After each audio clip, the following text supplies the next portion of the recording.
আজকে 3 দিন পার হতে চললো। এই সোশ্যাল মিডিয়া, এই সোকল সুশীল সমাজরা চুপ। একটা বিড়াল মরলে, একটা কুকুর মরলে ওদের বুক ফেটে যায়। আপনাদেরকে একটা কথা বলি, সঙ্গ দোষে লোহা ভাসে। আপনারা আমাকে দেখে অভ্যস্ত, কিন্তু শুনে অভ্যস্ত না।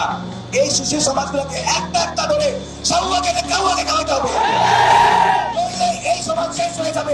এগুলো এক একটা হারামির বাচ্চা, এক একটা বালকের দ্বারা। আজকে আপনারা শপথ নেন, এই বাংলাদেশে যে কোনো দোকানপাটে ইন্ডিয়ান প্রত্যেকটা প্রোডাক্ট বয়কট করবেন। এবং এই সুশীল সমাজ, এই সকল শিল্পীদেরকে ধরে রাত করে ফেলে দেবেন। আমার দেশকে বাঁচাইতে হলে এই সুশীল সমাজগুলোকে একটা একটা করে শেষ করতে হবে।